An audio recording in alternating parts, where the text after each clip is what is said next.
আসসালামু আলাইকুম ওয়া রাহমাতুল্লাহ। কতগুলা মানুষ সাউন্ড এত আসতে কেন? আসসালামু আলাইকুম ওয়া রাহমাতুল্লাহ। মিরপুর এলাকাবাসী ভাই কেমন আছেন সবাই? সুস্থ রাখার মালিক কে? অসুস্থতার মালিক কে? যেই জবানে আল্লাহ আল্লাহ বলতেছি সেই জবানে আল্লাহ আল্লাহ বলা তৌফিক দান করেছেন কে? সেই আল্লাহকে সন্তুষ্ট করার জন্য যাদের সামনে 2 আঙ্গুল জায়গা ফাঁকা আছে মেহেরবানি করে পূরণ করে দিব, এরপর আলোচনা শুরু হবে। যাদের সামনে 2 আঙ্গুল জায়গা ফাঁকা আছে মেহেরবানি করে পূরণ করব, এরপর আলোচনা শুরু হবে ইনশাআল্লাহ।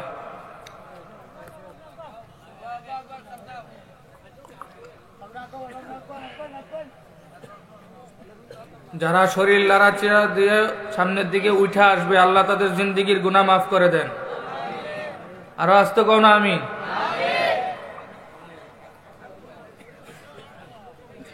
একজনের সামনে জায়গা ফাঁকা থাকলে খুতবা পড়বো না, দ্রুত মাঠ পূরণ করেন।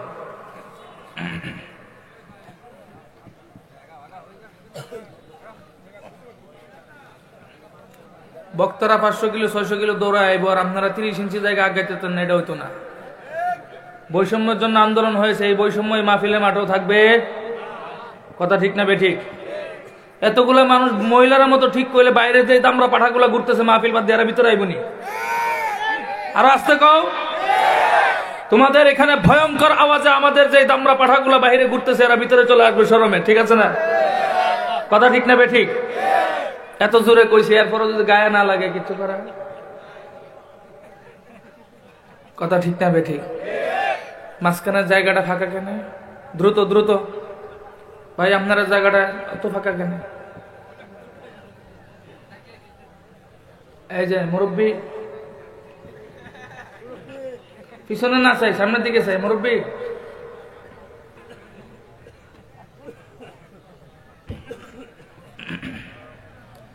গ্যাপটা পূরণ করে নেন, কারণ ফাঁকা জায়গা চোখ পড়লেই বয়ান নষ্ট হয়ে যায়। আমরা যে জমে জমে বসে শরীরে একটা বাবাইছেন আলাদা, পরিবেশটা সুন্দর না? কোনো হইছে আছে? আল্লাহ পাক রব্বুল আলামিন সবাইকে বুঝার তৌফিক দান করুক। এমনকি আমাদের যুবক ভাইয়েরা যারা এখনো বাহিরে ঘোরাফেরা করতেছে, আমি আশাবাদী, আমি এত বড় কথাগুলো বলছি দ্বিতীয়বার রিপিট করতে চাচ্ছি না, এরা ভিতরে চলে আসবে ইনশাআল্লাহ। আল্লাহ সবাইকে দ্রুত মাহফিলে আসার তৌফিক দান করুক, সকলে বলি আমিন। স্টেজে বিশেষ কোনো কাজ ব্যতীত এই স্টেজে কেউ হাঁটাচলা করব না। স্টেজে বিশেষ কোনো কাজ ব্যতীত হাঁটাচলা করব না।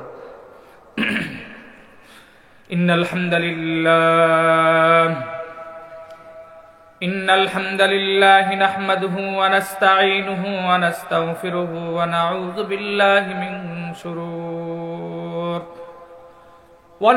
বিল্লাহি মিন শুরুরি আনফুসিনা ওয়া মিন সাইয়্যাতি আ'মালিনা। من يهده الله فلا مضل له ومن يضلله فلا هادي له ونشهد أن لا إله إلا الله وحده لا شريك له ونشهد أن سيدنا وحبيبنا وطبيب قلوبنا ومولانا محمدا عبده ورسوله اللهم صل صلاة كاملة وسلم سلاما تاما على سيدنا محمد الذي تنحل به العقد وتنفرج به القرب وتقضى به الحوائج وتنال به الرغائب وحسن خواتم ويستسقى الغمام بوجه الكريم وعلى آله وصحبه في كل لمحة ونفس بعدد كل معلوم لك. أما بعد فأعوذ بالله من الشيطان الرجيم.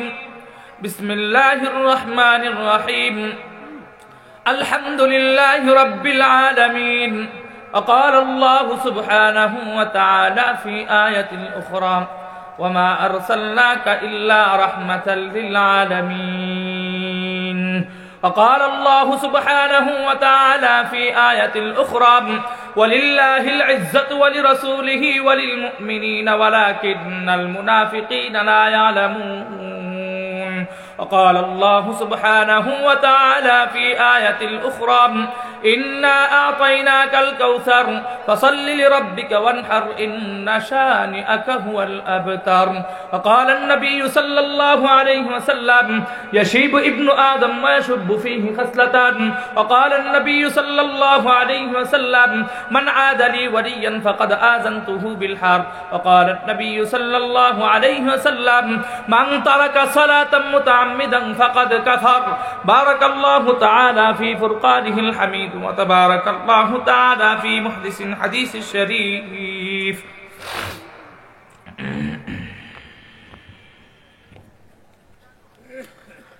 মিরপুর তাফসির কমিটির উদ্যোগে আয়োজিত কয়দিন, এটা 5 দিন, 5 দিন ব্যাপী, কত বছর ধরে চলে এটা উল্লেখ করে না, এটা আচ্ছা এটা লিখে দিবা, এটা গুরুত্ব অনেক বেশি। 50তম না? 5 দিন ব্যাপী তাফসিরুল কোরআনের মাহফিলের আজকে কত অধিবেশন? 4র্থ অধিবেশনে উপস্থিত ইসলাম প্রিয় তৌহিদি জনতা এবং সভাপতি মণ্ডলী, আল্লাহ পাক রব্বুল আলামিনের নিকট লাখো কোটি শুকরিয়া জ্ঞাপন করতেছি যে আল্লাহ পাক রব্বুল আলামিন ব্রাহ্মণবাড়িয়া থেকে শুরু করে সিলেট শেষ পর্যন্ত মুসলমানদের রক্তের ভিতরে ইমানি পাওয়ার দিয়ে আল্লাহ তৈরি করেছেন। কথা ঠিক না বেঠি? না হয়তো 5 দিন ব্যাপী মাহফিলের মধ্যে 4র্থ দিন এসেও যে এতগুলা মানুষ পাওয়া যায়, আরে বেটা একটা মাহফিল করতে তো কমিটির গাম বাইরে হয়। কথা ঠিক না বেঠি? এরপরও ধৈর্যের সাথে 5 দিন ব্যাপী মাহফিল পরিচালনা করা এটা খামাখা কোনো জিনিস নয়, অনেক ব্যাপার সেপার। একদিন ব্যাপী যারা মাহফিল করে তারাই তো পেরেশানিতে 1 মাস আগ থেকে ঘুম নষ্ট হয়ে যায়। তো এত বড় একটা পরিশ্রম করে এত সুন্দর একটা আয়োজন আপনারা করতে পেরেছেন, এজন্য আল্লাহর কাছে লাখো কোটি শুকরিয়া জ্ঞাপন করি যে আল্লাহ পাক রব্বুল আলামিন তোমাকে আমাকে 250 কোটি মুসলমান থেকে বাছাই করে যাচাই করে কোরআন ও হাদিসের যৌক্তিক কিছু আলোচনা শুনবার এবং বুঝবার তৌফিক দান করেছে। এজন্য দিল খুলে চিৎকার করে আওয়াজ দিয়ে বলে আলহামদুলিল্লাহ। তো আপনারা যে এখানে আমাকে দাওয়াত করেছেন, এই দাওয়াতটা যদি আজকে না করে 5 তারিখে আগস্টের আগে করতেন, নিশ্চিত তাফসির কমিটির মাহফিলের যারা কমিটি বৃন্দ আছে আমাকে আনার আগ পর্যন্ত তাদের পায়জামাগুলো দিনে প্রতিদিন 10 বার করে গরম হয়তো ঘামে ভিজতো, আর থানাতে গিয়ে 13 বার হাজিরা দেওয়া লাগতো। কথা ঠিক না বেঠি? আপনাদের আওয়াজ শুনে বোঝা যাচ্ছে যে আপনারা এখানে সংখ্যায় মানুষ কম, অথচ মানুষ এখানে বিশাল। দূর থেকে আওয়াজ শুনলে মনে করবে যে আজকে মাহফিল হইতেছে না, মনে হয় শ্রোতা নাই। তারা আপনাদের এই কণ্ঠটা মহিলাদের মতো আওয়াজ থাকলে আমার আলোচনা 15-20 মিনিটে কোন দিক দিয়ে শেষ হয়ে যাবে বলতে পারবেন না। নিচ থেকে আওয়াজ যত জোরে হবে আলোচনা তত সুন্দর হবে। কথা ঠিক না বেঠি? এই যে আওয়াজগুলো দিছেন, ওই যে আমি আগে বলছিলাম না কিছু দামরা পাঠা বাইরে ঘুরতেছে, এই আওয়াজে ভিতরে চলে আসবে। কথা ঠিক না বেঠি? এখন কথাটা বুঝেন। তো আল্লাহ পাক রব্বুল আলামিন 5 তারিখে আমাদেরকে বিজয় দান করেছিলেন। দীর্ঘ 16-17 বছর ওলামায়ে কেরাম কারা নির্যাতিত হয়ে, অনেক ওলামায়ে কেরাম কারা নির্যাতনে জালেমদের হাতের স্বৈরাচারে শিকার হয়ে এদেশ থেকে বিদায় হয়ে গিয়েছে, যাদের নাম শুনলে আজও পর্যন্ত মানুষ কলিজা ছিঁড়ে কান্না করে, কিন্তু কিচ্ছু করার থাকে না। নাম যদি বলি চোখের পানি চলে আসবার কথা। এই স্বৈরাচারের বিরুদ্ধে কথা বলতে বলতে শেষ পর্যায়ে গৃহবন্দী হয়ে ব্রাহ্মণবাড়িয়ার কৃতি সন্তান আল্লামা মুফতি ফজলুল হক আমিনী শাহাদাত বরণ করেছে। কথা ঠিক না বেঠি? এই স্বৈরাচারের হাত থেকে জাতিকে মুক্ত করবার জন্য এই জাতির সাথে একসাথে থেকে জালেমদের বিরুদ্ধে লড়াই করে শাইখুল হাদিস হাজারো উস্তাদদের উস্তাদ আল্লামা হাফেজ জুনায়েদ বাবুনগরী রিমান্ডে গিয়ে মৃত্যুর পথযাত্রী হয়েছে। কথা ঠিক না বেঠিক? সবকিছু আমাদের মনে আছে, কিন্তু কথা হচ্ছে আমরা যে বিজয়টা পেয়েছিলাম, মনে রাখবেন এই কথা, আমাদের ছাত্র ভাইয়েরা যে আন্দোলন তারা 5 তারিখে করেছিল, সেই আন্দোলনটা নবীজির ইজ্জত রক্ষা করবার কোনো আন্দোলন ছিল না। আমাদের ছাত্র ভাইয়েরা যে আন্দোলন করেছিল, তাদের ওই আন্দোলনের মধ্যে আমাদের নবীজির খতমে নবুয়ত সংরক্ষণ করবার কোনো দাবি দাবা সেখানে ছিল না। আমাদের ছাত্র ভাইয়েরা যখন আন্দোলন করলো, সেই আন্দোলনের মধ্যে আমার আল্লাহর নাম পূর্ণ আস্থা সংসদের মধ্যে ফিরিয়ে দেওয়ার কোনো দাবি তাদের পক্ষে ছিল না। ছাত্র ভাইদের যৌক্তিক দাবি ছিল, আমাদের মেধাবী ছাত্ররা দেশের মধ্যে থাকতে, এই দেশের পবিত্র সংসদের মধ্যে 99% মুসলমানদের দেশ, সেই দেশের মধ্যে মূর্খ এক মহিলা, এক গণ্ড মূর্খ নর্তকী মহিলা 10 পুরুষের খাট কাঁপায়া রাতের বেলায় খাট কাঁপাবে আর দিনের বেলায় সংসদে গিয়ে বুখারী আর মিশকাত শরীফের দোষ দিবে, এটা বাংলাদেশের মানুষ বরদাস্ত করতে পারবে না। কথা ঠিক না বেঠিক? স্কুলে ছাত্ররা এটা তাকিয়ে তাকিয়ে দেখলেন, আবার খেয়াল করলেন, কিরে বাংলাদেশের এত সুন্দর মানচিত্রের একটা দেশ, যেই দেশের মানুষ সুন্দর করে সাবলীল ভাষায় কথা বলতে পারে, সেই দেশের পবিত্র সংসদের মধ্যে উত্তরবঙ্গ থেকে এক গণ্ড মূর্খ মহিলা সংসদের মধ্যে দাঁড় করা দিবে, আর সেই মহিলা দাঁড়িয়ে দাঁড়িয়ে আমার ছোট্ট বাচ্চার চাইতো অশুদ্ধ করে বাংলা রিডিং করে বাংলাদেশের মানচিত্রকে কলঙ্ক করবে, এটা দেশের ছাত্র সমাজ সহ্য করতে পারবে না।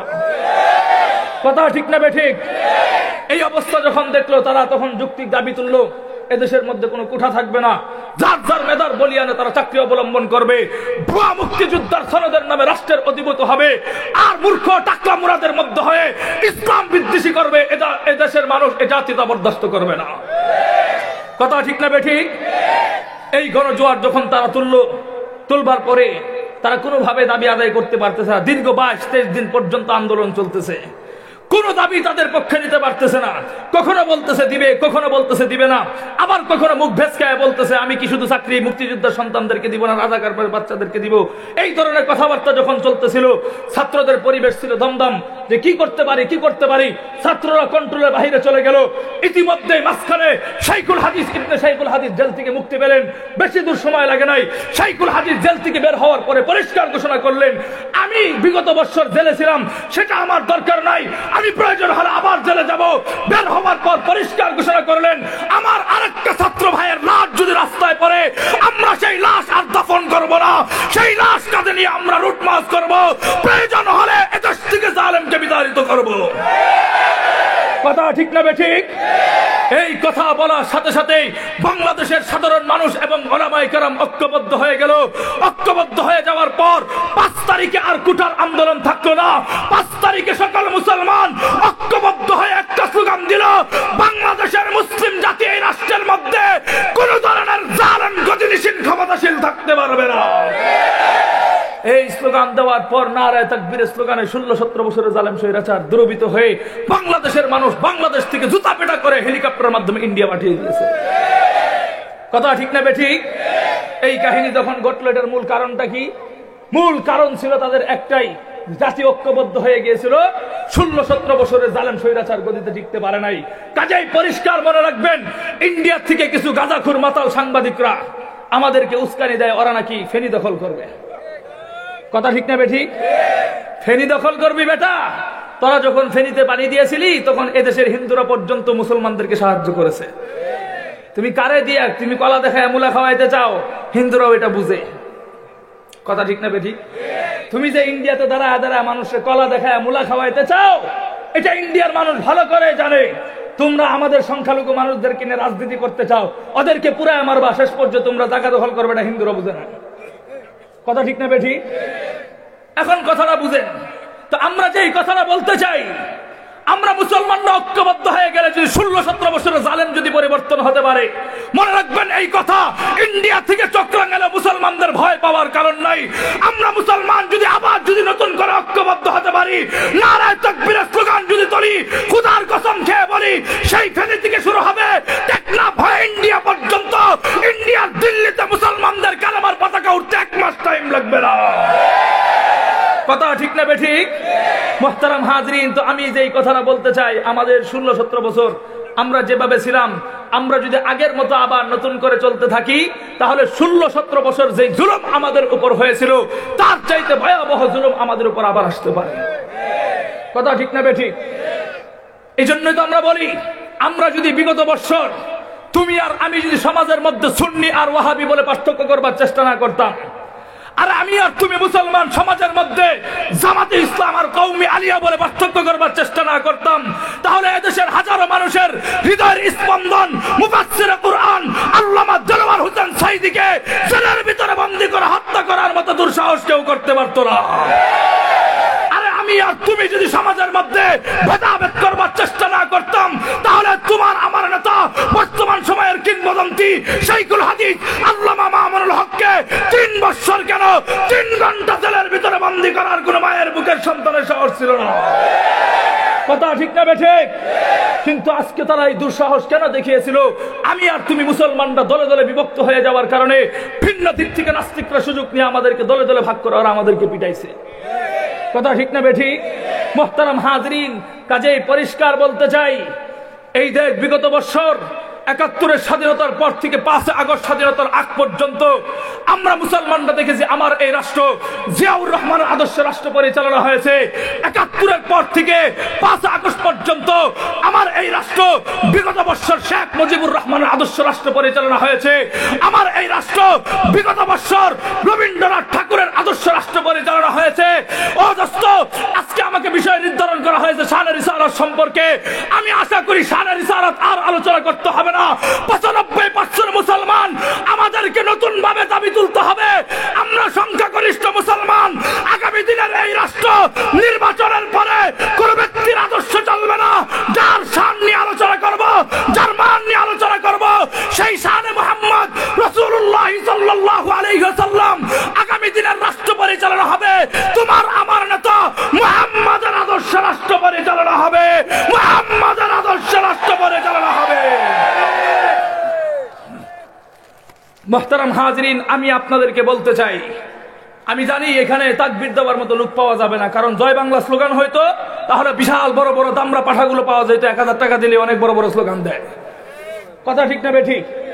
মুহতারাম হাজরিন, এখন কথাটা বুঝেন তো। যেই কথা বলতে চাই, বিগত দিন যদি আমাদের রাষ্ট্র যদি জিয়াউর রহমান আর শেখ মুজিবুর রহমান আদর্শ রাষ্ট্র পরিচালনা হতে পারে, তাহলে আমি আর তুমি এই দেশের মধ্যে, আমরা তো সংখ্যালঘু নয়, সংখ্যাগরিষ্ঠ মুসলমান, কেন এই দাবি করতে পারবো না আগামী দিনের রাষ্ট্র মুহাম্মদের আদর্শ রাষ্ট্র পরিচালনা হবে? কথা ঠিক না বেঠিক? মুহতারাম হাজরিন, তো যেই কথা বলতে চাই, দেখেন আমার আল্লাহ পাক রব্বুল আলামিন কোরআনের মধ্যে তোমার সাথে আমার সাথে ওয়াদা করেছেন, অঙ্গীকার করেছেন, কমিটমেন্ট করেছেন, প্রতিশ্রুতি দিয়েছেন। আল্লাহ বলতেছেন দুনিয়ার মধ্যে আমাদেরকে ইজ্জত দান করবেন, সম্মান দান করবেন। আল্লাহর কোরআনের ভাষ্য অনুযায়ী বোঝা যায়, ওয়ালিল্লাহিল ইজ্জাতু ওয়ালি রাসূলিহি ওয়ালিল মুমিনিন। আল্লাহ বলতেছেন ইজ্জত এবং সম্মান এটা আমি আল্লাহ তাআলা দুনিয়াতে দান করেছি নবী এবং রাসূলদেরকে। সুবহানাল্লাহ, আওয়াজে তো আসতে নেই। আরে বেটা, এখান থেকে সুবহানাল্লাহ পড়তে দেরি হয়, রহমতের ফেরেশতা তোর জন্য জান্নাতের ভিতরে গাছ লাগাইতে দেরি হয় না। আল্লাহ বলতেছেন ইজ্জত এবং সম্মান এটা আমি দুনিয়াতে দান করেছি নবী এবং রাসূলদেরকে। অতঃপর আমার আল্লাহ বলতেছেন এই ইজ্জত এবং সম্মান এটা আমি দান করেছি দুনিয়াতে সাধারণ ইমানদার মিরপুরের বাসিন্দাদেরকে। তো আল্লাহ বলতেছে তুমি হলে ইমানদার, তোমাকে আল্লাহ ইজ্জত দান করছে, আল্লাহ তোমাকে সম্মানিত করবেন। তো আল্লাহ যে বললো আমরা হলাম ইজ্জতের জাতি, সম্মানের জাতি, কিন্তু দোস্ত আমরা যদি কোরআনের আয়াতটাকে যদি ডান সাইডে রাখি আর গোটা দুনিয়ার ভয়াল মানচিত্রটাকে যদি বাম সাইডে রাখি, তাহলে আমরা দেখতে পারবো আল্লাহর এই কোরআনের আয়াতের সাথে পৃথিবীর মানচিত্রের কোনো মিল। বলবেন হুজুর কি করে? আল্লাহ বলতেছে ইজ্জতের জাতি, অথচ আমরা ফিলিস্তিনের দিকে তাকাইলে দেখতে পারি, আরাকানের দিকে তাকাইলে দেখতে পারি বর্তমান এই পৃথিবীর মধ্যে সবচাইতে বড় পরাজিত এবং লাঞ্ছিত এবং অবহেলিত একটা জাতির নাম হচ্ছে মুসলমান। কথা ঠিক না বেঠিক? তাহলে বলবেন হুজুর আল্লাহ তো বললো ইজ্জতের জাতি, কিন্তু পৃথিবীর মানচিত্র তো মিলে না, তাহলে আপনাদের যুক্তি কি বলে? আল্লাহর কোরআন আয়াত মিথ্যা বলতেছে আর আছে? তাহলে আমরা যেটা চোখে দেখতেছি এটা মিথ্যা?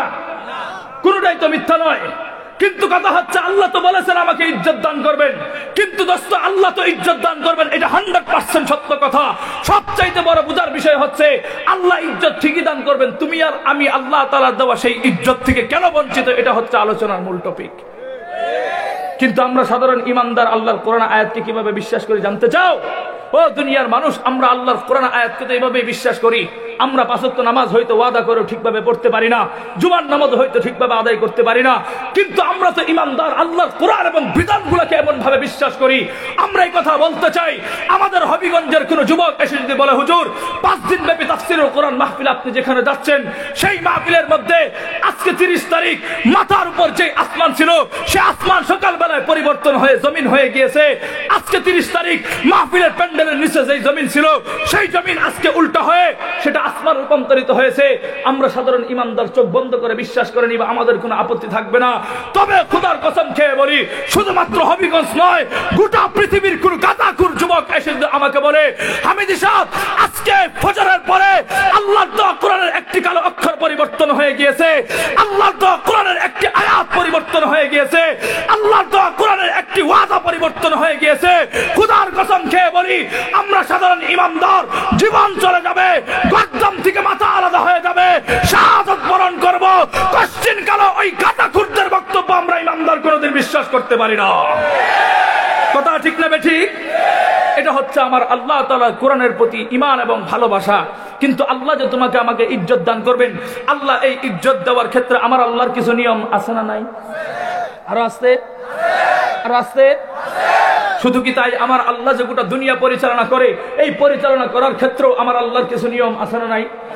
দেখেন আমার আল্লাহ কোরআনের মধ্যে চমৎকার ভাষায় বলতেছেন, قل أرأيتم إن جعل الله عليكم الليل سرمدا إلى يوم القيامة من إله غير الله يأتيكم بضياء أفلا تسمعون। আমার আল্লাহ বলতেছে, কয় দেখো তোমাদের মাথার উপরে রাতের বেলায় যে অন্ধকার আছে সেই অন্ধকারটা কিন্তু আমি আল্লাহ স্থির করে দেই, মজবুত করে দেই। পৃথিবীতে এমন কোন খোদা আছে যেই খোদা এই রাতের অন্ধকারকে দূর করে দিয়ে তোমার ব্যবসা বাণিজ্যের জন্য, তোমার ক্ষেত খামারের জন্য আবার রাতের অন্ধকারকে তোমাদের মধ্যে ফিরিয়ে দিবে? এমন কোন খোদা আছে? আমার আল্লাহ আবার বলতেছে, কয় দেখো তোমাদের মাথার উপরে দ্বিপ্রহরে যে সূর্যটা উঠে সেই সূর্যটা ঠিক মাঝখানে আসবার পরে আমি আল্লাহ যদি স্থির করে দেই, মজবুত করে দেই, পৃথিবীতে এমন কোন খোদা আছে যেই খোদা এই দিনের আলোটাকে সরিয়ে দিয়ে তোমার আরামের ঘুম, তোমাদের এলাকার পশু পাখিদের আরামের ঘুম, সন্তানের ঘুম ঘুমানোর জন্য আবার তোমাদের মধ্যরাতের অন্ধকারকে ফিরিয়ে দিবে? এমন কোন খোদা আছে? এখন মহিলাদের মতো আস্তে করে আওয়াজ দিয়ে বলুন তো দেখি, সন্ধ্যার সময় সূর্যটাকে ডুবিয়ে দেন কে? ফজরের সময় উদিত করেন কে? ও দোস্ত, মাটির গভীর নিচ থেকে নলকূপের মাধ্যমে তোমার আমার জন্য বিশুদ্ধ পানি পান করার জন্য পানির ব্যবস্থা করে দেয় কে? ও দোস্ত, শুধু তাই নয়, তোমার আমার চাষাবাদের জন্য যখন ধান ক্ষেতের মধ্যে বৃষ্টির প্রয়োজন হয়, যমুনার ওই পানিগুলো, পদ্মার ওই পানিগুলো, মেঘনার ওই পানিগুলো কুদরতি বাষ্পের মাধ্যমে আকাশের মধ্যস্থল পর্যন্ত পৌঁছিয়ে মেঘমালায় জমাটকৃত করে তোমার জন্য আমার জন্য বৃষ্টি বর্ষণ করে দেয় কে? ও দোস্ত, এগুলো হচ্ছে আমার আল্লাহ তাআলার নিয়ম, এগুলো হচ্ছে আমার আল্লাহ তাআলার নীতি। এই নীতি শুধু আজকের জন্য নয়, আদিকাল থেকে চলছে, আজও চলবে, কালও চলবে। খোদার কসম খেয়ে বলি কিয়ামত পর্যন্ত ধারাবাহিকভাবে এভাবেই চলতে থাকবে। ওয়ালান তাজিদা লিসুন্নাতিল্লাহি তাবদীলা। আমার আল্লাহর এই নিয়ম নীতির মধ্যে কিয়ামত পর্যন্ত কোনো পরিবর্তন আসবে না। কথা ঠিক না বেঠিক? এখন তোমাকে আমাকে আল্লাহ যে ইজ্জত দান করবেন, এটা দেওয়ার কিছু নিয়ম আছে না নাই? এখন বুঝেন তো, আরবের পার্শ্ববর্তী একটা এলাকায় আমার নাম শুনছেন জীবনে? ইয়ামান? শুনবেন না, দরকার নাই, প্রয়োজন নাই, কারণ আমরা মুসলমানের সন্তান, চলি আমেরিকার স্টাইলে। কথা ঠিক না বেঠিক? ঠিক গলাটা বাইরে মনে আসলেই তো চলি। কথা ঠিক না বেঠিক? এখন কথাটা বুঝেন, আরবের পার্শ্ববর্তী একটা এলাকা আমার আল্লাহ পাক রব্বুল আলামিন এই আয়াতের মাধ্যমে বিস্তারিত ঘটনা উপস্থাপনা করেছেন। কুতিলা আসহাবুল উখদুদিন নারি যাতিল ওয়াকুদ ইদহুম আলাইহা কুউদ। আরবের পার্শ্ববর্তী একটা এলাকা, নাম হচ্ছে ইয়ামান। ইয়ামান না চিনেন, আরব তো চিনেন। আরব চিনেন কি চিনেন না? শানে রাসূল কাকে বলে একটু বুঝেন। আরব যেহেতু চিনেন, এই আরবটা হচ্ছে মুসলমানদের একটা ভক্তির জায়গা। কথা ঠিক না বেঠিক? মুসলমানদের শ্রদ্ধার জায়গা হচ্ছে আরব, মুসলমানদের ভক্তির জায়গার নাম হচ্ছে আরব। মুসলমানরা যেই রাষ্ট্রের নাম শুনলে বুক কেঁপে ওঠে সেই রাষ্ট্রের নাম হচ্ছে আরব। কিন্তু কথা হচ্ছে আমার নবী সেই আরবের মধ্যে আগমন করেছিলেন। ও দোস্ত, আজকে যার শানের সম্পর্কে আলোচনা হবে, সামনে একটু অপেক্ষা করতেছি, কথাটা পরিষ্কার বুঝেন। সেই নবী যখন দুনিয়াতে আগমন করে, ওই নবী দুনিয়াতে আগমন করবার আগে ওই রাষ্ট্রের মধ্যে সবচাইতে ভয়ঙ্কর একটা রূপ ছিল। পৃথিবীতে নারীরা নারীদেরকে নারী বলে পরিচয় দিবে তো দূরের কথা, নারীরা নারীদের ইজ্জত সম্মান নিয়ে বাঁচবে তো দূরের কথা, নারীরা তারা যে নারী এই শব্দটা মুখ দিয়ে উচ্চারণ করাটা ভয়ঙ্কর একটা সময় চলতেছিল। কথা ঠিক না বেঠিক? অর্থাৎ আমার নবী আসবার আগে নারীদের অবস্থা ছিল এমন, ওই যুগের মানুষগুলো নারীদেরকে শুধুমাত্র ভোগের যন্ত্র মনে করত, ওই যুগের মানুষগুলো নারীদেরকে শুধুমাত্র ধর্ষণের যন্ত্র মনে করত। শুধু তাই নয়, এক নারীর উপরে 10টা হাইওয়ান জানোয়াররা তারা পর্যন্ত ধর্ষণের শিকার করত। এই জাহিলিয়াতের যুগ চলতেছিল। এমনকি শুধু নারীদের উপর, বড়দের উপর নির্যাতন এমন নয়, কোরআনের মধ্যে স্পষ্ট এসেছে বিআইয়ি যামবিন কুতিলাত, ছোট্ট ছোট্ট নারীরা যখন জন্মগ্রহণ করত, ওই নারীরা জন্মগ্রহণ করার সাথে সাথে পুরুষরা নিয়ে তাদেরকে জীবন্ত পুঁতে ফেলত। কথা ঠিক না বেঠিক? ইতিহাস জানা আছে না নাই? এখন বুঝেন, নারীদেরকে ইজ্জত দেওয়াটাই ছিল অনেক বড় দুষ্কর বিষয়। নারীরা নারীদের নাম নিয়ে সমাজের মধ্যে বাঁচতে পারে নাই। কিন্তু কথা হচ্ছে, আমার নবী যখন দুনিয়াতে আগমন করলেন, আগমন করবার পর পৃথিবীর যখন এই দুর্হালত দেখলেন, আমার নবী আসবার পর শুধুমাত্র 23 বছরের ব্যবধানে, কয় বছর? 23 বছর। কয় বছর? এই মেয়ে কথাগুলো ভালো করে বুঝেন। সবসময় তো খালি হুজুরদেরকে বলেন যে হুজুররা এত গভীর বিষয় নিয়ে চিল্লাচিল্লি করে কেন করে, এটা বুঝবার চেষ্টা করেন। ওই সময়ের মধ্যে আমার নবী দুনিয়াতে আসবার পরে শুধুমাত্র 23 বছরের ব্যবধানে আমার নবী কোরআনের মাধ্যমে পরিষ্কার ঘোষণা করলেন, ইন্নাদ-দীনা ইনদাল্লাহিল ইসলাম, আমার আল্লাহর কাছে এবং পৃথিবীর মধ্যে সবচাইতে মনোনীত এবং পছন্দনীয় ধর্মের নাম কি?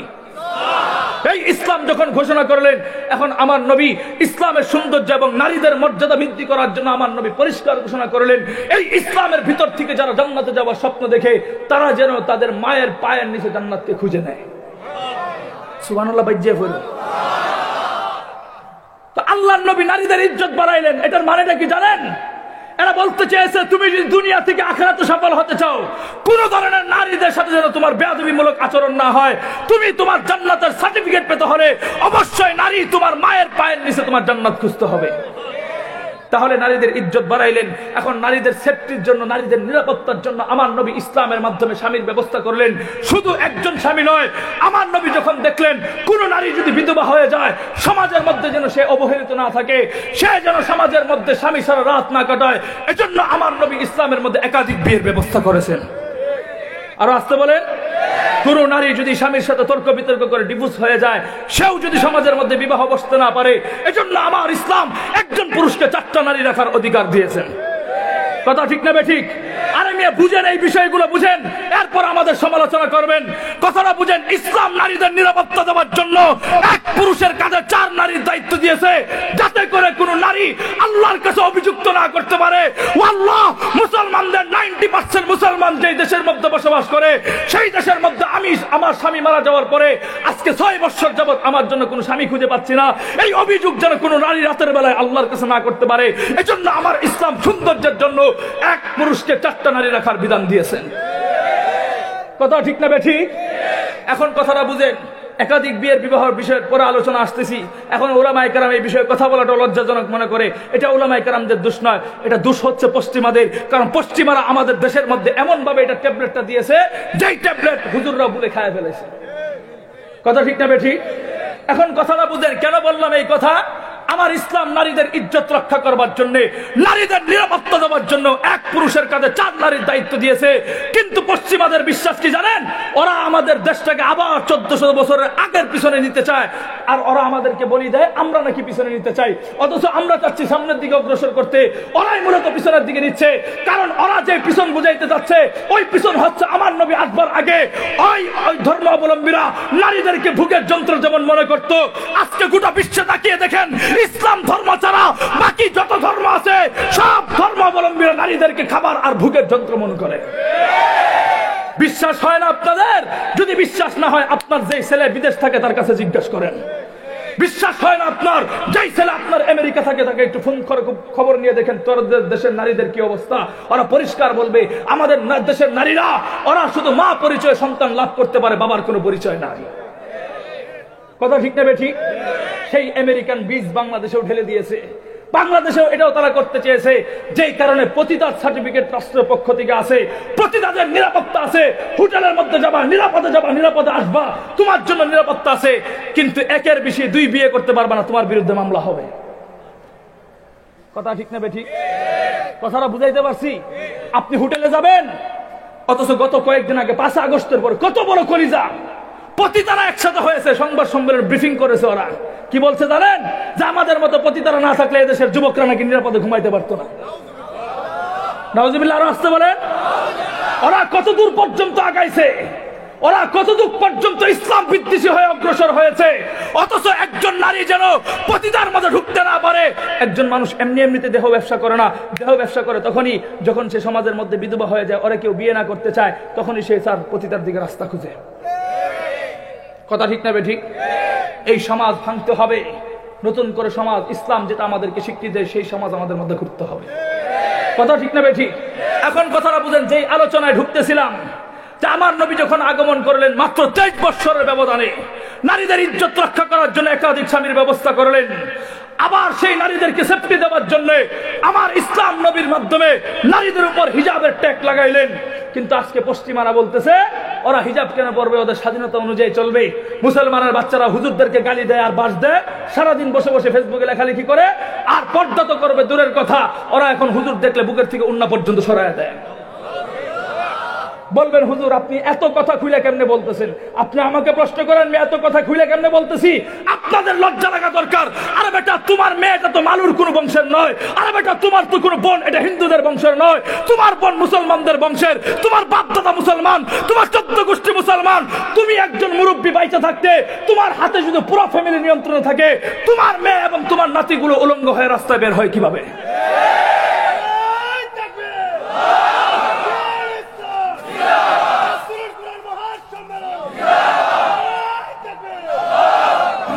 মুহতারাম হাজরিন, আমার কথাগুলো একটু তিতাই লাগে, তিতা লাগলেও কিছু করার নাই। কেউ যদি এটা আঘাত পেয়ে যদি পরিবর্তন হয়ে যায়, আমি মনে করবো আমার জন্য হেদায়েতের উসিলা হবে। কথা ঠিক না বেঠিক? কারো গায়ে লাগবে কি লাগবে না সেটা আমাদের দেখবার বিষয় নয়। বিগত রাজনীতি তারা আমাদের উপর জুলুম করেছে। আগের রাজনীতির সময় সিলেটে যখন দেখতাম বেশিরভাগ আমার আটকে, তো বাহুবল একটা মাদ্রাসা আছে না কই জানো, এখানে কন্টিনিউ পুলিশ নিরাপত্তা দেয়, তো আমাদেরকে রাতের বেলা আটকাইতো। তা আটকানোর সময় কি বলতো, আপনি টাঙ্গাইলে হুজুর না? আমি বলতো হ্যাঁ। তো হুজুর আপনারা একটু আস্তে কথা বলেন, আপনারা জোরে কথা বললে আমাদের উপর প্রেসার যায়। কথাটা বুঝতেছেন? তখনই আমরা ভয় পাই নাই কথা বলার জন্য। তো এখন তো স্বাধীন একটা দেশের মধ্যে বসবাস করছি, কোন দলের কথা কোন দিকে যাবে সেটা আমাদের দেখবার বিষয় নয়। আমার কথা হচ্ছে স্টেক বাই ফরওয়ার্ড, ইসলামের পক্ষে কথা বলবো। সেটা কি জামাতের বিরুদ্ধে যাবে নাকি বিএনপির বিরুদ্ধে যাবে নাকি আওয়ামী লীগের বিরুদ্ধে যাবে সেটা আমাদের দেখবার বিষয় নয়। আমি মাঝে মধ্যে টাকওয়ালাদেরকে রাতের বেলায় জিজ্ঞাসা করি, কারণ ওদের জন্য অনেক মায়া হয়।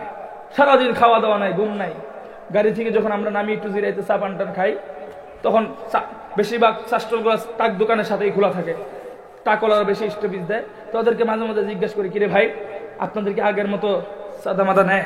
হুজুর না, আগের মতো তো এখন সাদা মাদা নেয় না। আগে যদি নিতে 100 টাকা, এখন ওরা অগ্রিম 200 টাকা আগে জমা নিয়ে নেয়। আছে না নাই? আগে সাদা নিত কত, এখন নেয় কত? সাদা নেয় না, কি করে? অগ্রিম জমা নিয়ে নেয়। কত চমৎকার ভাষায় তারা বলতেছে মাজলুম হয়ে, তো হুজুর আগে আগে আমরা সাদা দিতাম, এখন আমরা 200 করে অগ্রিম জমা দিয়ে দিই। এগুলা করতেছে কি জাতি বুঝে না? জাতি বুঝে কি বুঝে না? মুহতারাম হাজরিন, দেশ এবং রাষ্ট্র নিয়ে আমাদের ভাবনার বিষয় নয়। যে মনে চায় সে রাষ্ট্র চালাক, এটা তাদের ব্যক্তিগত ব্যাপার, এখানে আমরা হস্তক্ষেপ করতে যাব না। কিন্তু আমাদের মুসলমানদের একটা দাবি থাকবে, আগামী নির্বাচনে যারা ক্ষমতায় বসবে অবশ্যই ক্ষমতায় যাওয়ার আগে সংসদে তাকাইতে হবে আল্লাহর প্রতি পূর্ণ আস্থা এবং আমার আল্লাহর নাম পূর্ণভাবে বহাল করা ব্যতীত আগামী দিনের রাষ্ট্রের নির্বাচনে দেশের মানুষ বরদাস্ত করবে না। কথা ঠিক না বেঠিক? মুহতারাম হাজরিন, তো যেই কথাটা বলতে চাই, আমার নবী 23 বছরের ব্যবধানে নারীদের ইজ্জত এবং সম্মানকে রক্ষা করলেন। কিন্তু বড় দুঃখ লাগে, কষ্ট লাগে, সেই নবীজির রওজা আজও অক্ষত, আল্লাহর বাইতুল্লাহ আজও পর্যন্ত অক্ষত। মুসলমানদের প্রাণ কেন্দ্র সেই বাইতুল্লাহর মধ্যে বাদশা আব্দুল্লাহ ইবনে আজিজ, এক জালেম বাদশা ক্ষমতায় বসেছে। ও বসবার পরে মক্কা নগরীর মধ্যে যেখানে নারীর ইজ্জত বাড়ানো হয়েছিল, সেই মক্কা নগরী পবিত্র স্থান থেকে কলঙ্কিত করলো এক লঙ্কা নর্তকী মক্কার ভিতরে ঢুকিয়ে 250 কোটি মুসলমানদের হৃদয়ের মধ্যে আগুন জ্বালিয়ে দিয়েছে। কথা ঠিক না বেঠিক? আল্লাহ এই বাদশাকে হেদায়েত দেখ, না হয়তো লানত দিয়ে ধ্বংস করে দেখ। সকলে বলে আমিন। বড় দুঃখ লাগে এগুলো বলতে গেলে। আমি এটা টানলাম এই জন্য, আপনারা ইয়ামান চিনতেছিলেন না, এই জন্য আরবের পরিচয় দিলাম। এটা হচ্ছে আরব, এর আরবের পার্শ্ববর্তী এলাকার নাম কি? আর আসতে বলে ইয়ামান। ইয়ামানের পার্শ্ববর্তীতে একটা রাজ্য ছিল, এই রাজ্যের মধ্যে একজন বাদশা ছিল। এই বাদশা নিজেকে নিজে খোদা দাবি করত। নাউজুবিল্লাহ। যারা কইছেন না আপনাদের মাহফিলে মেলা বসছে না, মেলা মেলা কোন জায়গায়? সেদিকে ওদিক দিয়ে যাওয়ার সময় হাফ কেজি জিলাপি অথবা 1 পোয়া জিলাপি কিনবেন। কেনার পরে এটা কিনে বাড়িতে যাবেন, প্যাকেটিং করবেন। করবার পর বাড়িতে আপনার বেগম সাহেব আছে না, বেগম সাহেবের না দুজন মিলে একসাথে খাবেন। খাওয়ার পরে কি বলবেন জানো? বলবেন যে বেগম সাহেব, আমি তো আপনার সাথে ঝগড়া করার সময় বড় উঁচু গলায় কথা বলতে পারি, কিন্তু আজকে মাহফিলে গেছিলাম, মহিলাদের মতো হয়ে গেছিলাম, ওইখানে নাউজুবিল্লাহ বলতে পারি নাই। আসো এখন আমরা দুইজন মিলে নাউজুবিল্লাহ পড়ি। এরা এখন কয় নাউজুবিল্লাহ। এখন কথাটা বলছেন কি দাবি করতো? খারাপ লাগতেছে? খারাপ লাগতেছে? এখন বলেন কি দাবি করতো? ক্ষুধা দাবি করতো। ক্ষুধা দাবি করতো, ভালো কথা। হঠাৎ করে একদিন বাদশা দেখতেছে তার শরীরে পশমগুলো সাদা শুভ্রতায় ছেয়ে পড়েছে, মাথার চুলগুলো সাদা হয়ে যাচ্ছে।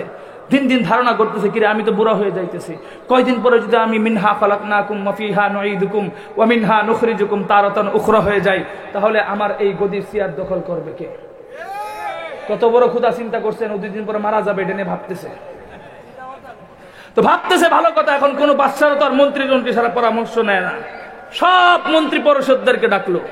ডাকবার পরে পরামর্শ করতেছে যে আমার তো এই অবস্থা, তো 2 দিন পরে যদি আমি মারা যাই তাহলে আমার এই গদি দখল করবে কে? এখন মন্ত্রীদের সবাইরে ডাকলেও দেখবেন বাদশারা একজন মন্ত্রীর কথা নেয়। কয়জন? একজন মন্ত্রীর পরামর্শ নেয়। তো বাদশার কিছু কাছের মন্ত্রী থাকে কি থাকে না? নির্দিষ্ট কিছু মন্ত্রী। তো আমাদের দেশের সরকারের সময় ওনার কাছের একজন মন্ত্রী ছিল নোয়াখালীতে বাড়ি, আমি নাম বলতে বলছি। এখন কথাটা বুঝেন। তো ওনারও একজন কাছের মন্ত্রী ছিল জন্মান্ধ। কি অন্ধ? জন্মান্ধ ব্যক্তি। তো জন্মান্ধ ব্যক্তি পরিচয় দিতেছে, বাদশাহ তুমি তোমার ক্ষমতার মসনদ টিকায় রাখতে চাও, তাহলে তুমি আমার কথা শোনো, আমার কথা অনুযায়ী চলবা, তোমার ক্ষমতার মসনদ টিকায় রাখতে পারবা। বাদশাহ বলতেছে কি পরামর্শ? তোমার এলাকা থেকে ছোট্ট ছোট্ট একটা বালকের ব্যবস্থা করবা, যেই বালকের মেধা থাকবে একবারে ক্লিয়ার, ওরা অল্প কিছু শিখানোর আগেই মুখস্থ করে ফেলবে, কোনো কিছু ইশারা দেওয়ার আগেই বুঝে ফেলবে। চূড়ান্ত পর্যায়ে মেধার একজন বাচ্চার তুমি এখানে নিয়ে আসবা। নিয়ে আসার পরে কাজ কি করে? তুমি প্রতিদিন সকালবেলায় মসজিদে না পাঠায় প্রাইভেটে পাঠাবা। কই পাঠাবা? মুসলমানের সন্তান থেকে কই পাঠাবা? কিন্ডারগার্টেনে পাঠাবা। বক্তব্য যাওয়ার দরকার নাই। ওরা সকালবেলা প্রতিদিন ওরা বাসায় নিয়ে হাট্টিমাটিম টিম ঘোড়ার ডিম কুফুরি তন্ত্র মন্ত্র যা আছে সব শিক্ষা দিবা। দিন শেষে যখন প্রাইভেট শেষ হয়ে যাবে, বাংলাদেশে হলে ওরা কানে কানে বলে দিবা মানুষ কিন্তু মানব জাতি থেকে সৃষ্টি। আর আসতে কন। আর এখানে যেহেতু তোমার কাছে বাচ্চা পড়তে আসতেছে, ওরে তুমি বলে দিবা পৃথিবীতে আল্লাহ বলতে কেউ নাই, আমি তাদের খোদা। এই কথাটা প্রতিদিন শিক্ষা দিবা। বাদশা বলল সুন্দর কথা, তুমি যেহেতু পরামর্শ দিয়েছো, কারণ তুমি যদি চিকন চিকন বুদ্ধি না দিতা তাহলে স্মার্ট বাংলাদেশ বলার সাথে সাথে স্টেজ ভেঙে পড়তো না। কাজেই তোমার পরামর্শই দরকার।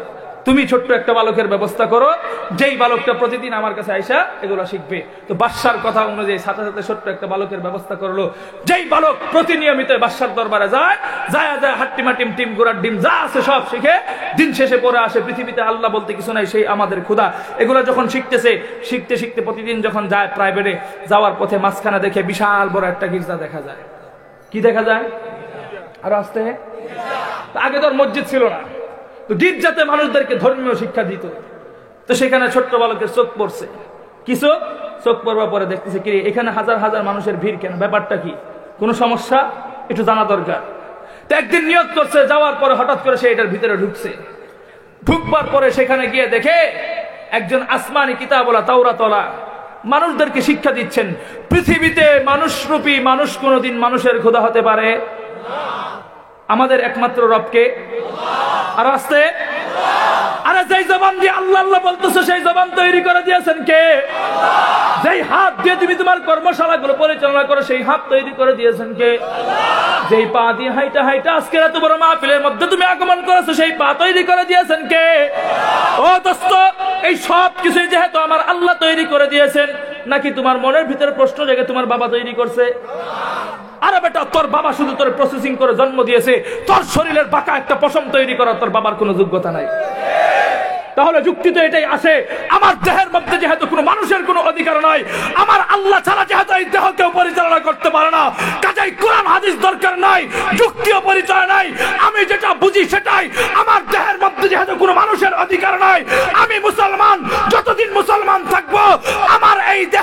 দুনিয়ার কোন ভণ্ড রেজবি বাবা কুলাঙ্গার খাতা বাবা ফরিদপুরের মাজারে সাজদা করতে পারে না। কথা ঠিক না বেঠিক? যেহেতু আমার এই দেহের মধ্যে দুনিয়ার মানুষের কোনো অধিকার নাই, কাজেই এই আমার মাথা কোনোদিন ল্যাংটা বাবা আর খাতা বাবার সামনে নত হতে পারে না। কথা ঠিক না বেঠিক? এখন কথাটা পরিষ্কার বুঝেন। তো ছোট্ট বালক বলতেছে, কয় কথা তো সত্যই, মানুষ আবার মানুষের ক্ষুধা হয় কি করে? তো আমি তার কাছে যাই, নিশ্চিত ও বন্ড ক্ষুধা, আমি ওরে মানি না। ছোট্ট বালক বলল কালিমাতু লা ইলাহা, সে কালেমা পরে মুসলমান হয়ে গেল। আর মনে মনে ভাবতেছে, এই বন্ডটারে গাইল করতে গেলে তো আমার আসমানি কিতাবের প্রয়োজন, আমার ভিতরে তো ধর্মীয় কোনো জ্ঞান নাই, তাহলে নিশ্চিত আমি ওর কাছে যাব ঠিক, কিন্তু যাওয়ার আগে প্রতিদিন এখান থেকে আসমানি কিতাব শিখবো আর ওইখানে গিয়ে কুফরি তন্ত্র মন্ত্র শিখবো। সুবহানাল্লাহ। আরে বেটা, এই জন্যই তো আমরা পরিষ্কার বলি, তুমি তোমার সন্তানকে স্কুলে নিয়ে ডাক্তার বানাবা না ইঞ্জিনিয়ার বানাবা, নাকি আগামী দিনের তুমি যে কোনো একটা কুলাঙ্গার বানাবা, সেটা তোমার ব্যক্তিগত ব্যাপার, কিন্তু তোমার সন্তানকে বড় বানানোর আগে প্রতিদিন তুমি সকালবেলায় মক্তবে দিবা, অন্তত পক্ষে বাংলা শিক্ষিত হতে গিয়ে যেন নাস্তিক না হয়ে যায়। কথা ঠিক না বেঠিক? এখন কথা বুঝেন, ছোট্ট বালক নিয়ত করলো প্রতিদিন বাদশার দরবারে যাওয়ার আগে এখান থেকে আমি আসমানি জ্ঞান শিখবো। বলুন তো দেখি, আসমানি জ্ঞান ওয়ালা উলামায়ে কেরামদের সাথে সম্পর্ক থাকলে মানুষের ঈমানের পাওয়ার বাড়ে না কমে? বাড়ে না কমে? এটা বুঝাইতে গেলে এখন আপনাদের উপরে একটা ওই কি বলে বাস যাবে, বাস কি যাবে? কষ্ট লাগতেছে আপনাদের? আমার বয়ানগুলো টেলোমেলোই, কথাটা বুঝেন। আপনাদেরকে এই বিষয়টা বুঝাইতে হলে আমি আপনাদেরকে বলি, আপনাদের এলাকায় মসজিদ আছে? বছরে মাস হয় কয়টা? 12টা যদি মাস হয়, খেয়াল করবেন হবিগঞ্জের মসজিদের ইমামগুলো বছরে পরিবর্তন হয় 13টা। এখন জোরে কইতো না, কারণ কমিটি সব এনে মাহফিল শুনতেছে। আর আসছে কয়টা পরিবর্তন হয়? 13টা। 13টা কেন পরিবর্তন হলো এটা আলোচনার টপিক আমার না, কিন্তু পরিবর্তন তো হয়। পরিবর্তন হওয়ার পরে নতুন ইমাম সাহেব আসে না? আসবার পরে দেখবেন আমাদের এলাকার 3-4 বছর বাচ্চা থেকে নিয়ে 28 বছরের দামরা পাঠা পর্যন্ত ইমাম সাহেবের লম্বা একটা সময় দেয়। ইমাম সাহেবের 1-2 সপ্তাহ এলাকাটা পরিচয় করায় দেয়, দেয় কি দেয় না? তো যারা হুজুরের সাথে থাকে, খেয়াল করবেন, হুজুরের সাথে থাকবার পরে মুখের মধ্যে দাঁড়িয়ে উঠে ওরা প্যান্ট নিয়ে আর মসজিদে যায় না, লঙ্গি পরে যায়, ওইখানে গিয়ে নামাজ টামাজ পরে 1-2 সপ্তাহ হুজুরের সাথে ভালোই আমোদ ফুর্তি করে। কি করে হুজুরের সাথে গিয়ে? একজন যায় বলে, হুজুর আজকে তো আমাদের মসজিদে আসছেন, আজকে তো মঙ্গলবার, তো মঙ্গলবার যেহেতু সভাপতি সাহেবের বাসায় খাবার, সভাপতি সাহেব খুব বুজুর্গ মানুষ, তাবলিগ করে, উনার বউ মাস্তুরাতে যায়, উনাদের পুরোটা ফ্যামিলি দিনদার, কাজে উনার বাসার থেকে বাটি দিয়ে খাবার নিয়ে আসবেন, উনি এটা পছন্দ করে না। সভাপতির বক্তব্য হচ্ছে, ইমাম সাহেব যেই আসুক আমার বাড়িতে 3 বেলা খাইতে হবে, উনি আমার বাসায় 3 বেলা দোয়া করবে, আমার 2টা মেয়ে মাদ্রাসায় পড়ে আর 2টা ছেলে মাদ্রাসায় পড়ে, ওনাদের জন্য দোয়া করবে, আমি খাবার বাটি দিয়ে দিতে পারবো না, যতটুকু বাড়ি সামর্থ্য অনুযায়ী হুজুরকে সম্মান করার চেষ্টা করব। বলে গেল এক কথা।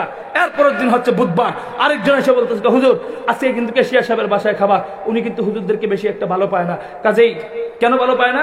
উনি হচ্ছেন এনজিওর সাথে জড়িত। কিসের সাথে? আপনাদের এলাকায় কি বলে? ইউনিয়ন সমিতি, এনজিওর সাথে জড়িত। কারণ উনি সারাদিন মহিলাদের সাথে ঘুরে ঘুরে কিস্তি উঠায়, ওনার বউ ঘুরে ঘুরে পুরুষদের সাথে কিস্তি উঠায়, দুজনের মেজাজ বদমেজাজ। কিন্তু এখানে বড় কোনো লোক পাঠানো যাবে না, ছোট্ট একটা বালক দিয়ে বুধবারের খাবারটা আপনারা ম্যানেজ করেন, বাকি বৃহস্পতিবার শুক্রবার থেকে আমরা বাকিটা কাবার করব। তো এই কথা বলে দেওয়ার পর দেখবেন কিছু লোক ইমাম সাহেবের থাইকা এরাও 5 ওয়াক্ত নামাজ পড়ে হুজুরকে পরিচয় করায় দেয়। কিন্তু বৃহস্পতিবার আসতে না আসতে দেখবেন ইমার্জেন্সি মিটিং ডাকে। কি ডাকে? ইমার্জেন্সি মিটিং ডাকে।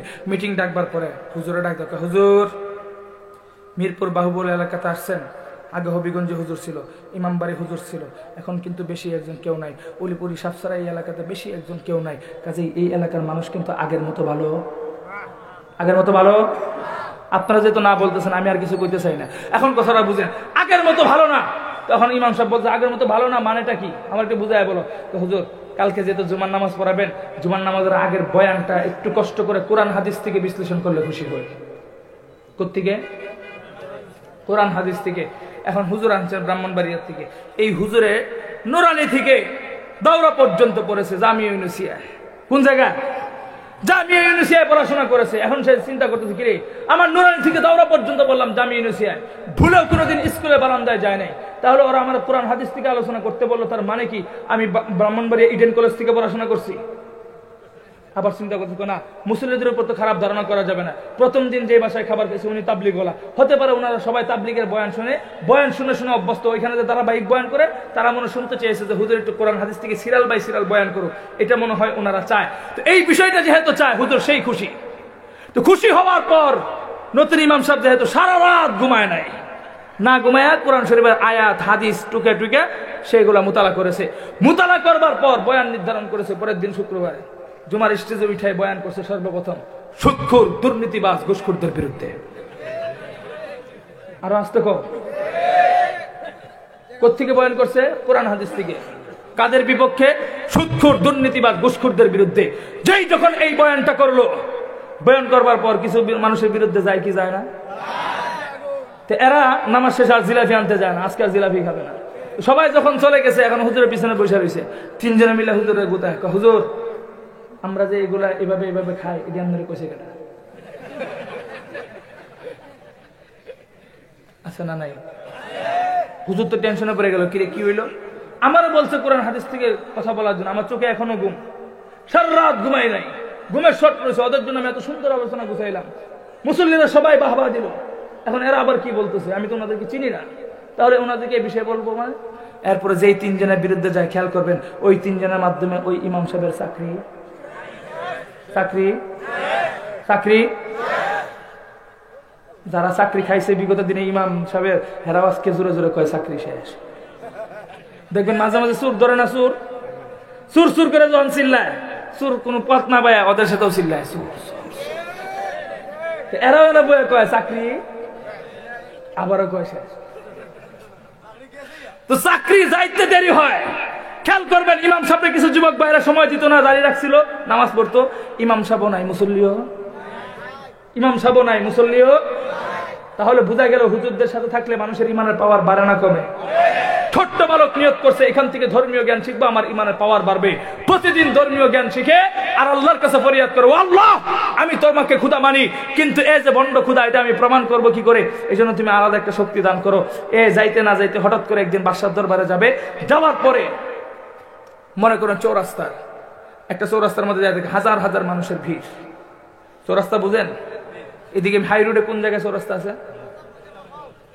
কোন জায়গায়? শায়েস্তাগঞ্জ। একটা তো হবিগঞ্জ ঢুকে নাকি, আরেকটা যে সোনারুঘাট, আরেকটা তো ঢাকা হাইওয়ে সিলেট, চারটা রাস্তা না? তো চার রাস্তার মাথায় একটা বিশাল বড় হিংস্র প্রাণী বসা। যেই প্রাণীটাকে ভয় করে হবিগঞ্জের মানুষ সোনারুঘাট যাওয়ার লাইন করতে পারতেছে না, আবার সোনারঘাটের মানুষ সিলেট হাইওয়ে ঢাকা যাওয়ার লাইন করতে পারতেছে না, ঢাকার মানুষগুলো সিলেট যেতে পারছে না, সিলেটের মানুষগুলো ঢাকা যেতে পারতেছে না। মহা এক যানজট শুরু হয়ে গেছে, শত শত মানুষের ভিড় জমে গেছে। ভিড় জমবার পর ছোট্ট বালক এক পশুর থেকে আরোহণ করলেন। আরোহণ করবার পরে যখন এই দৃশ্যটা দেখলেন, আল্লাহর দিকে তাকায় কয়, আল্লাহ এবার পরীক্ষা করার সময় এসেছে, কে আসল খোদা? আওয়াজ করে বলেন আল্লাহু আকবার। আল্লাহর ডাক দিয়ে বলতেছে, আল্লাহ তুমি তো আসল খোদা, এটা আমি ভালো করে জানি, কিন্তু ও যে আমাদের খোদা না, এটা আমি প্রমাণ করব কি করে? এজন্য আমি তোমার জাতি নাম আর সিফাতি নামের উপর ভরসা করে ছোট্ট একটা পাথর নিয়ে এই বিশাল বড় হিংস্র প্রাণীর উপর নিক্ষেপ করব। নিক্ষেপ করতে দেরি হবে, হিংস্র প্রাণী যেন মরতে দেরি না হয়। ছোট্ট বালক দোয়া করতে দেরি হয়েছে, আমার আল্লাহ দোয়া কবুল করতে দেরি হয় নাই। আওয়াজ করে বলেন আল্লাহু আকবার। ছোট্ট এই বালক দোয়া করবার পর ছোট্ট একটা পাথর নিয়ে এই বিশাল বড় হিংস্র প্রাণীর উপর নিক্ষেপ করলো। নিক্ষেপ করতে দেরি হয়েছে, সাথে সাথে বিশাল বড় এই হিংস্র প্রাণী দুনিয়া থেকে মৃত্যুবরণ করতে দেরি হয় নাই। এই কাহিনী যখন ঘটছে, উপস্থিত সবাই দেখে কি দেখে না? দেখে কি দেখে না? এই যারা ছিল উপস্থিত, এদের মধ্যে কিছু মুরব্বী ছিল যাদের শরীরের মধ্যে কুষ্ঠরোগে আক্রান্ত ছিল। তো কুষ্ঠরোগে যখন আক্রান্ত ছিল, এরা দূর থেকে ভাবতেছে, কিরে এতটুকু একটা বালক এতটুকু একটা পাথর দিয়ে এত বড় একটা ঘটনা ঘটাইছে, এতটুকু একটা বালক এত বড় একটা বডি দিয়ে নেত্রকোনা সুষম দুর্গাপুর থেকে করে চিল্লানি দিলে দেশের রাষ্ট্রপতি আর প্রধানমন্ত্রী মাথা গরম হয়ে যায়। নিশ্চিত এই বাচ্চা আর রফিকের ভিতরে কিছু কিছু কথা ঠিক না? ঠিক। সবাই যখন ধারণা করলে কিছু আছে, সবাই যা জিজ্ঞেস করে, কিরে বাবা তোমার এতটুকু বডি দিয়ে এত বড় কাজটা তুমি কেমনে করলা? ছোট্ট বালক মুখে আঙ্গুল দিয়ে বলে, খবরদার, ঘটনাটা দেখাইছি আমি, ঘটাইছেন কে? আর একটু আসতে কথাটা বুঝছেন কি বলতেছে? ঘটনাটা দেখাইছি আমি, ঘটাইছেন কে? আরে এতটুকু কথা যদি আমার এক সমাজের সুন্নি ভাইয়েরা যদি বিশ্বাস করতো, তাহলে বুকে হাত দিয়ে বলতে পারি সুন্নিদের সাথে ওয়াহাবির কোনো দূরত্ব হতো না। আরে আমরাও তো পীর মানি, আমরাও তো বুজুর্গ মানি, আমরাও এই কথা বলি। এখনো পর্যন্ত সিলেটে ঢুকলে সর্বপ্রথম শাহজালাল ইমামের মাজার জিয়ারত করবার চেষ্টা করি। আমরা এখনো সিলেটে ঢুকলে শাহ পরানের মাজার জিয়ারত করি। হবিগঞ্জে আসলে ইমামবাড়ি হুজুর, হবিগঞ্জে হুজুরের কবর জিয়ারত করবার চেষ্টা করি। ব্রাহ্মণবাড়িয়াতে ঢুকলে মুফতি তাজুল ইসলাম ফখরে বাঙ্গালের কবর জিয়ারত করবার চেষ্টা করি। ব্রাহ্মণবাড়িয়াতে ঢুকলে বড় হুজুর রহমতুল্লাহি আলাইহি সিরাজুল ইসলাম সাহেবের কবর জিয়ারত করবার চেষ্টা করি। ব্রাহ্মণবাড়িয়াতে ঢুকলে মুফতি আজম মুফতি নুরুল্লাহর কবর জিয়ারত করবার চেষ্টা করি। ব্রাহ্মণবাড়িয়াতে হাই রোডে ঢুকলে আল্লামা হাফেজ জুবায়ের আহমদ আনসারীর কবর জিয়ারত আমরা করি। কিন্তু আমরা পীরদেরকে মানি, ভালোবাসি, আমরা এই কথা বিশ্বাস করি। আমাদের পীররা অনেক সময় অনেক কিছু দেখান, কিন্তু গড়ান কে? আর এই জন্যই তো আমরা বলি আমাদের এই সিলেটের গহরপুরি বিশ্বাস মাঝে মধ্যে আসরের ওযু করতেন সিলেটে, মাগরিবের নামাজ পড়তেন ময়মনসিংহ গিয়ে। এটা আমরা বিশ্বাস করি, কিন্তু গড়ান কে? গড়ান কে? আমার আরেক জাতি ভাই বুকা শব্দে বসবাস করে, ওরা মনে করে পীরি দেখান, পীরি গঠন, কাজেই কোনো কিছু চাইতে হলে পীরের কাছে চাইতে হবে। নাউজুবিল্লাহ। আস্তে কইলাও খারাপ লাগতেছে, খারাপ লাগতেছে। দুইটার লোক উঠতে দাঁড়ায় হুজুর বয়ানটা ভালো লাগতেছে না, আমি ছাড়ি দিল। আসেনি কেউ?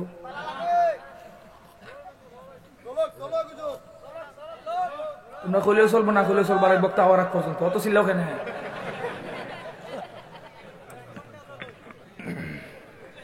কষ্ট পাইলেছ?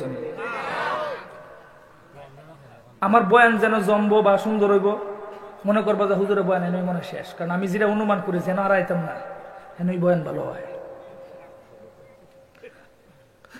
এখন তোমরা চিল্লিয়ে লাভ নাই, বয়ান এমনি হইব, এমনি হইব। এখন ছোট্ট বালক এই ঘটনা যখন বললো যে জিনিসটা দেখাইছে আমি ঘটাইছেন কে? আরে ওরা তো আল্লাহ বলতে ভণ্ড খুদারে বুঝে, আল্লাহ বলতে তার কিছু বুঝে না। তো ওরা প্রশ্ন করছে তোমার আল্লাহ কেরা? আমার আল্লাহ হচ্ছে আমারও আল্লাহ, তোমাদেরও আল্লাহ, তোমাদের ভণ্ড খুদারও আল্লাহ। আর আসতে বলেন আল্লাহু আকবার। এই কথা যখন বলছে, বলবার সাথে সাথে বলতেছে কয় কিরে 16-17 বছর যে একটা মানুষের গোলামি করছে, গায়ে একটু লাগে কি লাগে না? লাগবার পরে চিন্তা করতেছে, ওরা জিজ্ঞেস করি ওর যদি আসলে ক্ষুধা থাকা থাকে আমরা আরেকটা পরীক্ষা করি। আরে জিজ্ঞাসা তোমার আল্লাহ যদি আসলে থাকা থাকে, তোমার আল্লাহরে যদি বলতা আমাদের শরীরে কুষ্ঠ রোগ হয়েছে, এটা যদি একটু ভালো করে দিত। আর আসতে কোনো সুবহানাল্লাহ। এখন ছোট্ট বালক নিচের দিকে তাকায় তাকায় আল্লাহ দেখো, আল্লাহ বেঈমান বড় জাতে খারাপ, বেঈমান বড়। এটা যারা না বুঝেন, আমাদের এলাকায় হিন্দু ভাইয়েরা আছে না নাই? আছে না নাই? খেয়াল করবেন, আপনারে খুব পাম্পুটি দিব, লাকুম দীনুকুম ওয়ালিয়া দিন। হেরাও কোরআন শরীফের আয়াত পড়ে, ধর্ম যার যার উৎসব। এই কথাটা কই আমরা মুসলমান ফুলাবানটা বাইল দেয়। আর মুসলমান ফুলাবান তো হেরা পূজার উদ্দেশ্য যায় না, যায় হেরা শরীরে দেখতো। যেটা হাসাটা কই লাইলাম না, মিশা কথা কইছি? আসো কে রে হাসান না মিশা? তুমি দাঁড়াও, কয়বার গেছো পূজা? কো দাঁড়াও, দাঁড়াও, তুমি আসতেছো, তুমি দাঁড়াও, কয়বার গেছো পূজা? এই যে মিশা কথা কই না, আল্লাহ দেখবো। একবার ওই আইছে নিষ্পাপ, নতুন ফোর্সে আইয়া হের মতো ফুলা বলে পূজাত গেছে না।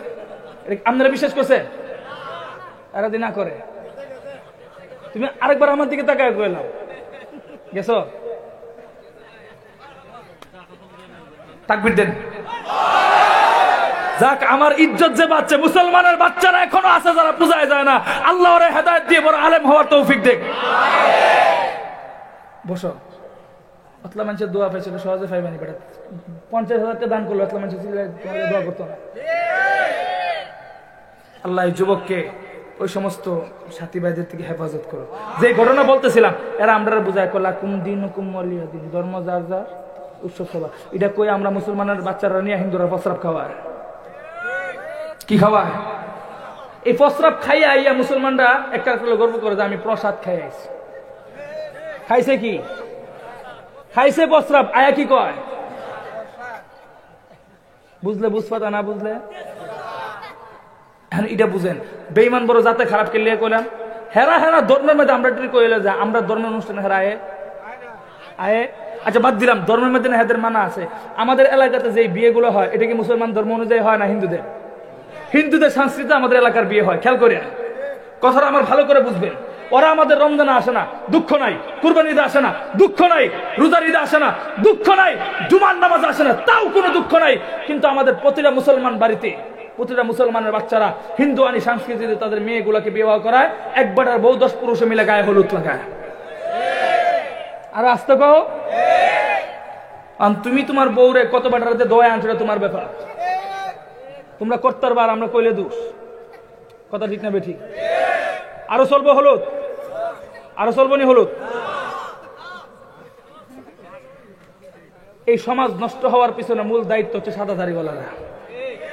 কারা? সাদা দাড়িওয়ালারা। কেন জানেন? এই সমস্ত সাদা দাড়িওয়ালারা ঘরে বসে বসে তার পুলার বউ আর পুলারে নিয়ন্ত্রণ করতে পারে। কোটি কোটি টাকা এমন জায়গায় নিয়ে বিল্ডিং করে, যেই জায়গায় ব্যান্ড ঢুকতে পারে না, সে তার নাতি আর ছেলেগুলাকে ফ্যামিলির মধ্যে বিয়ের মধ্যে নিয়ন্ত্রণ করতে পারে না।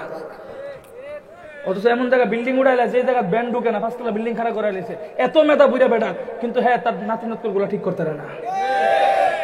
তুমি ইটা পারো হিটা বুঝো না কেরে, বুঝা যায় তোমার ভিতরেও নষ্টামি আছে। কথা ঠিক না বেঠিক? এখন কথাটা বুঝেন তো। বেঈমান বড় জাতে খারাপ মানলাম, কিন্তু বিয়েটা তো হয় হিন্দুদের সংস্কৃতি অনুযায়ী। এক মহিলার গায়ে 10 পুরুষে মিলে গায়ে হলুদ লাগায়, তো লাগানোর পর এটা তো হয়। কিন্তু ভাই কেউ তোমরা আমরা বিয়েতে আয়ো না কেরে, তোমরা ডিজে গানগুলো তো আমরা বিয়ের মধ্যে বাজে, আয়ো না কেরে। বেঈমান বড় জাতে খারাপ। আরো চলবানি হারার লগে চললেও সমস্যা নাই। প্রসাদের কথা কয়ে কি খাওয়াইব? তুমি খাইলে আমার কি হইব? তুমি যাও গা না। কথা ঠিক না বেঠিক? এখন ছোট্ট বালক আল্লাহ ডাক দেবো, আল্লাহ বেঈমান বড় জাতে খারাপ। আমি এক পরীক্ষা দেখাইছি, হেরা আরেক পরীক্ষা আমার করতে চায়। এখন যদি আমি হেরা ভালো না করতে পারি, নিশ্চিত জাতে যেহেতু খারাপ, এরা তোমার কালেমা অস্বীকার করবে। কাজে বেঈমানদেরকে সুযোগটা দিও না। ছোট্ট বালক আল্লাহর কাছে ফরিয়াদ করতে দেরি হয়েছে, আল্লাহ দোয়া কবুল করতে দেরি হয় নাই। আস্তে করে আওয়াজ দিতে পারেন আল্লাহু আকবার। আমার আল্লাহ কবুল করেছে। ছোট্ট এই বালক ওই কুষ্ঠরোগী মানুষদের পিঠের মধ্যে হাত বুলাইতে দেরি হয়, সাথে সাথে কুষ্ঠরোগের মানুষগুলো দুনিয়াতে সুস্থ হয়ে যায়। যারা সুস্থ হয়ে যায় এরা এখন খোদা মানে করে। রাস্তা কইলাও আল্লাহকে খোদা মানে। আল্লাহকে যেহেতু খোদা মানে, তখন এই খবর চলে গেছে। বাদশার দরবারে একজন উজির আছিল, মনে আছে? নাম কি দা? অন্ধ। হ্যাঁ, অনেকে আর আরেক মাহফিলে জিজ্ঞেস করলাম নাম কি দা, আর কাওয়া কাতে। অন্ধ উজির। কি উজির? অন্ধ উজির। সেই অন্ধ উজির তার কানে গেছে, কিরে মানুষের পিঠে হাত দিলে যেহেতু রোগ ভালো হয়ে যায়, আমি অন্ধ যদি তার কাছে যাই, আমার দুইটা চোখ যদি একবার খুলে যায়, আমি দুনিয়াটা দেখতে পারবো। আওয়াজ করে বলে আল্লাহু আকবার। যেই কথা সেই সিদ্ধান্ত। সাথে সাথে ওর কাছে গেছে। আসার পর মনে করেন উজিরটা প্যান্ডেলের বাহিরে, ছোট্ট বালকটা এখানে। দূর থেকেই উজির এই ছোট্ট বালককে চিনে ফেলছে। সুবহানাল্লাহ। বাইরে যায় কইও। বলবেন হুজুর উনি না অন্ধ চিনলো কেমনে? এটা বুঝাইতে গেলে বাস আবার তোমাদের উপর দিয়ে যাবে। এই মেয়ে, আমাদের এলাকায় অন্ধ বুবা বদির আছে না নাই? আর আসতে দেখবেন ওই বুবা বদির অন্ধগুলোর মাথার ব্রেন গুলো আমাদের সাথে বেশি কাজ করে। কেন কাজ করে জানতে চাও? আরে বেটা, আমার সমাজের বুবা প্রতিবন্ধী অন্ধরা তো তোমার মতো আমার মতো 24 ঘন্টা ওয়াইফাই লাইন টেনে মোবাইলে আর টিভিতে ইন্ডিয়ান নর্তকী আনলেনটা ব্লু ফিলিং দেখে না, যেই কারণে ওদের মাথার ব্রেন গুলো আমাদের সাথে ভালো থাকে। এটা তুমি বললেও ঠিক, না বললেও তুমি জানো না। আমার সাথে তুমি ভালো জানো যে ওদের মাথার ব্রেনগুলো কেন ভালো থাকে। এখান পর্যন্তই থাকেন। কিন্তু কথা হচ্ছে ও দূর থেকে চিনা বলতেছে, কিরে তুই না সেই বালক যেই বালককে আমি বাদশার কাছে পাঠাইছিলাম ক্ষুধায়িত্ব শিখার জন্য? তখন বালক দল, হ্যাঁ বেটা ওই বাদশা হবে কি করে? মানুষ আবার মানুষের ক্ষুধা হয় কি ভাই? হচ্ছে বন্ড ক্ষুধা। ধান উজিরের গায়ে লাগে কি লাগে না? 16 বছর তার চাউল গাম চুরি করে খাইছে। মিরপুর বাহুবলে রাস্তা করবে বলে আনছে, আনার পরে সব উদাও হয়ে গেছে। এখন গায়ে একটু লাগে কি লাগে না? লাগবার পরে চিন্তা করতেছে, উজিরের নাম তো মন্ত্রী। মন্ত্রী মনে মনে ভাবতেছে, কিরে যা বাস দেবনের বাস আমার ক্ষুধার উপর দিয়ে যাক, আমি আমার চোখ ভালো করতে পারলেই তো হয়। আছে না নাই? আছে না নাই? যা বাস জনের বাস ক্ষুধার উপর দিয়ে যাক, এই নিয়ত যখন করছে। এখন বলতো দেখি এরকম মন্ত্রী উজির আমাদের এলাকাও ছিল কি ছিল না? আরো আসতে কইলাও। পরবর্তী মেহমান উপস্থিত, স্টেজে না বাইরে। আরো 10 মিনিট আগে দেওয়া লাগে। হুজুর আওয়ার আগে দিবা, তাহলে একজন মানুষ গুছাই তারে। আরেকজন রাইকা তো কথা বললে বেয়াদবি হয়।